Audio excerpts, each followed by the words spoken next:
सुनकर राधिका की माँ ने नाक भौं चढ़ाई। नहीं चाहिए, वो 10 लाख भी नहीं चाहिए। क्यों?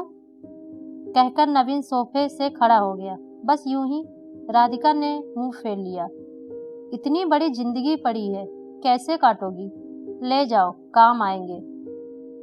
इतना कहकर नवीन ने भी मुंह फेर लिया और दूसरे कमरे में चला गया। शायद आंखों में कुछ उमड़ा होगा जिसे छुपाना भी जरूरी था। राधिका की माताजी गाड़ी वाले को फोन करने में व्यस्त थी। राधिका को मौका मिल गया। वो नवीन के पीछे उस कमरे में चली गई।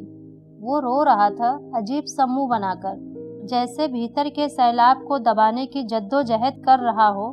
राधिका ने उसे कभी रोते हुए नहीं देखा था। आज पहली बार देखा।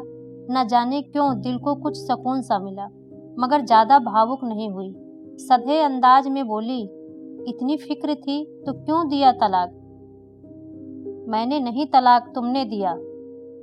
दस्तखत तो तुमने भी किए, माफी नहीं मांग सकते थे? मौका कब दिया? तुम्हारे घर वालों ने जब भी फोन किया काट दिया। घर भी आ सकते थे, हिम्मत नहीं थी। राधिका की माँ आ गई। वो उसका हाथ पकड़कर बाहर ले गई। अब क्यों मुंह लग रही है इसके? अब तो रिश्ता भी खत्म हो गया। माँ बेटी बाहर बरामदे में सोफे पर बैठकर गाड़ी का इंतजार करने लगी। राधिका के भीतर भी कुछ टूट रहा था। दिल बैठा जा रहा था। वो सुन्न सी पड़ती जा रही थी। जिस सोफे पर बैठी थी उसे गौर से देखने लगी। कैसे कैसे बचत करके उसने और नवीन ने वो सोफा खरीदा था। पूरे शहर में घूमी तब यह पसंद आया था। फिर उसकी नज़र सामने तुलसी के सूखे पौधे पर पड़ गई। कितनी शिद्दत से देखभाल किया करती थी।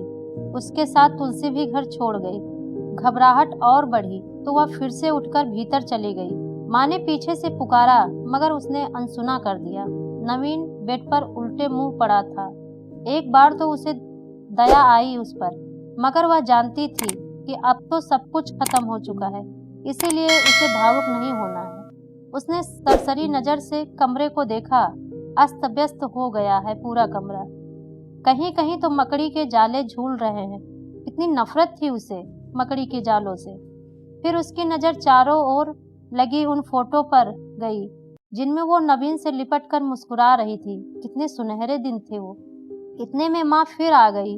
हाथ पकड़कर फिर उसे बाहर ले गई। बाहर गाड़ी आ गई थी। सामान गाड़ी में डाला जा रहा था। राधिका सुन्न सी बैठी थी। नवीन गाड़ी की आवाज़ सुनकर बाहर आ गया।